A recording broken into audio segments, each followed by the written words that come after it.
I am the first elected Muslim woman to the Georgia State House and first elected Palestinian in Georgia history. We were able to make history in Georgia by mobilizing people in and around the district to talk to as many voters as possible and build a movement for our district. At the end of the day, it was our team that had spent a lot of time talking to as many voters as possible. But this was also the culmination of 10 years of experience organizing in the state of Georgia. Oftentimes people make assumptions and stereotypes about our state, but the reality is that we are way more diverse than people give us credit for. Oftentimes I'm asked about my hijab, and at the end of the day, this is no different than when somebody wears a cross or somebody wears a Star of David. For me, this is a religious practice that grounds me in what matters the most, which is that there's something bigger than us, and that it is important for all of us to strive to be the best versions of ourselves. At the end of the day, my scarf, yes, it represents my identity, but it's frankly a personal reminder for myself about continuing to be the best version that I am of myself. And also, my hope is that as people get to know me as a candidate,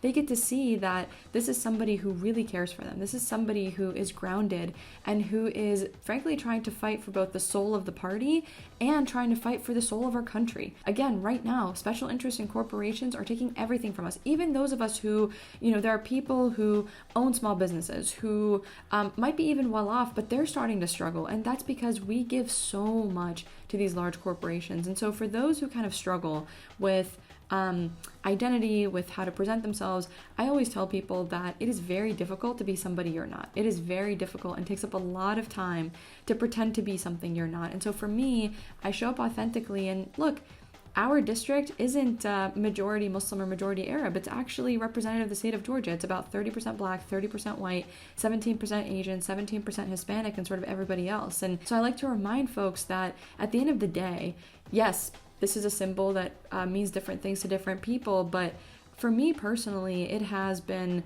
at a time when the world really wants to pull us in some really negative directions, a reminder that we must care for our neighbors, that we should be giving to charity, that we should be honest, that we should care, for the communities around us, and that we build for a better future, not just for us, but for those who will come before us. And frankly, we also owe it to the legacy of those that have come before us or after us, to be able to build a better future and also honor their legacy. And so for me, that is what I tell folks, is that at the end of the day, as long as you see your identity as a weakness, then it will be a weakness. But if you recognize it for the strength that it is, it can go a really, really long way. Last but not least, for the Palestinian people, there's a few things here. First and foremost, my hope is that every single person, Palestinian or otherwise, sees us running for office, sees the work we're trying to do, and inspires them to get off the sidelines and shows them that each of us has power.